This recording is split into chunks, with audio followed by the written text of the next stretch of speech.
Ng mga kababayan ko po sa loob at labas ng bansang Pilipinas.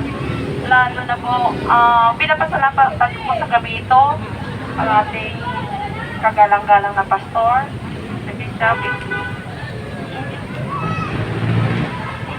Alam niyo po, hindi po ko sanay magsalita sa gitna ng mga tao.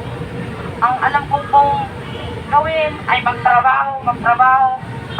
Sino lang yung isang taong kausap ko, siya lang. Pero yung ganito hindi talaga, lalo ngayon.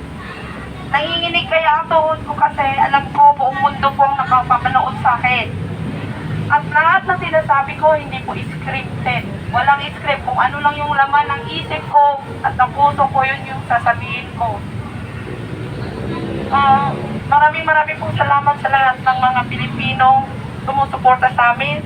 Alam ko kahit wala kayo dito ngayon, nasa mga online po kayo, alam ko po ay sumusuporta po kayo sa amin.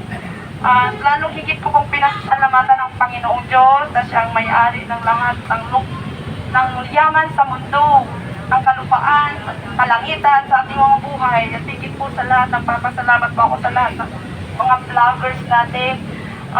Maraming pong salamat. Kayo po ang nagbabantay sa amin.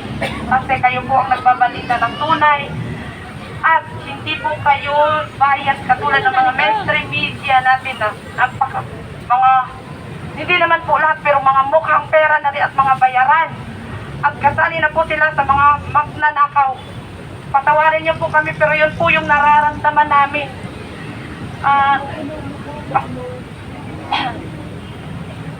Yung boses ko po, pasensya niya na po rin kasi mula sa batasan noong September 15, 16, 17 hanggang ngayon, wala po kaming kumpay na matutulog sa lapak.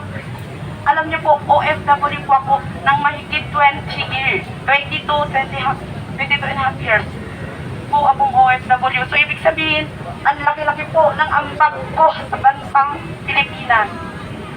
Hindi lang ditang Pilipino, kundi malaki po ang ambag ko sa ekonomiya ng Pilipinas. Kaya lahat po tayo ay malaki ang ambag ng Pilipinas, lalo po tayo ang mga Pilipino. Pero ako po ay isang OFW, nag-iisa po ngayon. Ako po ang representante nilang lahat. Nasa ibang bansa ngayon. Kayo pong lahat, andito po ako. Alam ko, nakikita nyo ako, mga mahal kong ka-OFW. Dugong-dugo po ang puso natin. Nagdudulog po ang puso natin. Hindi natin matanggap kung bakit ginawa nila sa atin ko.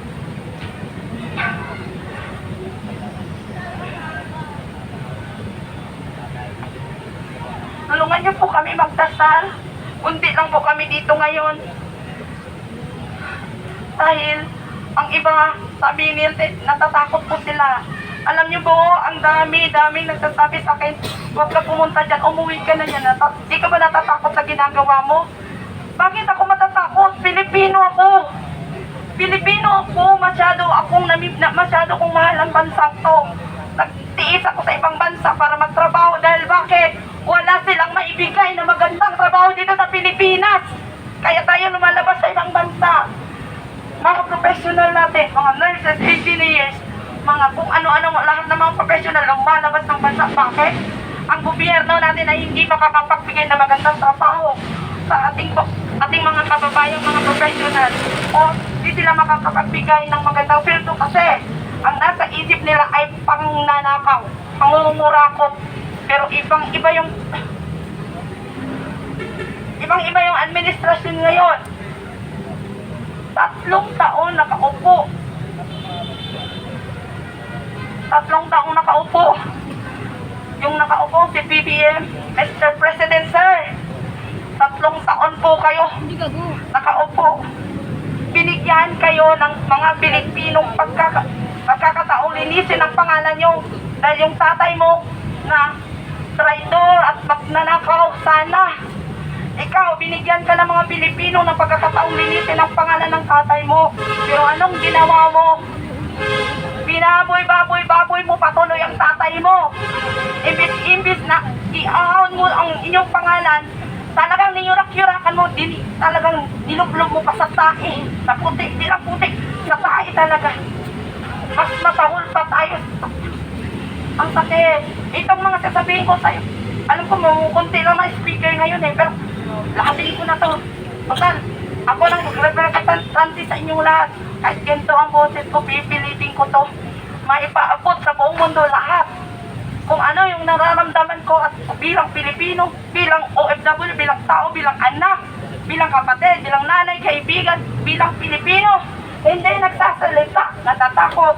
Wala na akong kinakatakutan. Bakit? Ba't ako natatakot? Hindi nga ako natatakot sa ibang bansa. Hindi ko bansa yun.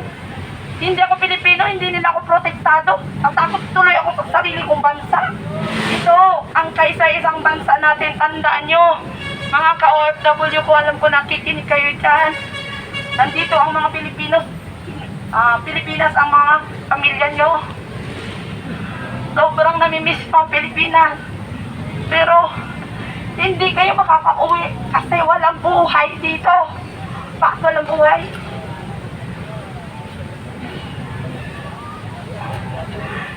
Kasi ang gobyerno natin hindi sa inaalagaan. Mabuti pa dyan sa ibang bansa, dyan na lang tayo, dyan na lang. Ako, babalik din ako dyan pagkatapos ito. Maipababa na, bababain natin ang bababain natin si BBM. Kasi, pinaway niya ang Pilipinas. Pinamoy niya tayo. Kawawang kawawa, ito pa isang example lang. Pinakamagandang example sa lahat. Ito po ay Liwasang Bonifacio, Freedom Park, public place. Supposedly, ito po ay may CR. Ito lang balik-balikin ko kahit araw-arawin kong sasabihin, oras-oras kong sasabihin ko to. Hindi ako magsasawa nang marinig nilang lahat. Dapat may CR tayo dito, public place, Freedom Park. May CR tayong malinis. Hindi mabaho. Kahit magbayad, sanay naman tayo sa bayad. Lahat bayad naman eh. Wala naman libre eh. Sa ibang bansa lang naman may libre at walang bayad at magandang CR. Na kahit sa loob ng CR, pwede ka kumain doon. Sa loob, habang nakaupo ka, kakain ka, okay lang. Kasi ang bango, malinis, fresco. Dito, lalapit ka, alam mo, 3 meters pa lang na papunta ka CR, alam mo na CR, baho, dumi. Ginawa nila sa Pilipino, ginawa nila tayo. Sakit yung ginawa nila. Sana bigyan kayo ng CR dito. Hindi man kami nagtatagal dito sa lugar na to. Ilang araw lang ako dito kasi wala masaya. Mag-check-in pa ako. Mag-check-in pa ako sa hotel or sa Jollibee para maki-CR. Wala na, sira na ang pantok kasi malayo. So, ibig ko sabihin, yun man lang, hindi nila tayo mabigyan. Pero, pakayaman ng Pilipinas, kita nyo yun sa balita. Hindi lang bilyon. Umabot na po sila ng trilyon sa pagnanakaw nila. Sarili, kunting siya na hindi ay aabot na 1 milyon.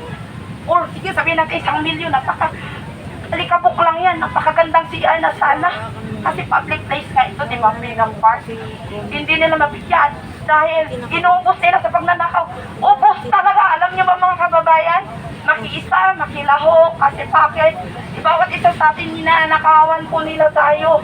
Kahit mula sa bata hanggang nasa baby, nasa tiyan pa kayo ng mga nanay na nyo. Ninanakawan na kayo kasi lahat mga vitamins at kung ano-ano, may taxes po yan, nakaw nila lahat yan. Kaya wag tayong magsawa, magdasal, makiisa, makilahok po para marinig po nila ng ating mga hinain na sobra na. Maawa na sila sa atin. Lalong-lalo na po, alam natin lahat na napaka-incompetent po sila dyan. Talagang bumaba na po sila. Hindi po nila alam paano maging Pangulo. Hindi po nila alam paano patakbuhin ang Pilipinas. Hindi po nila alam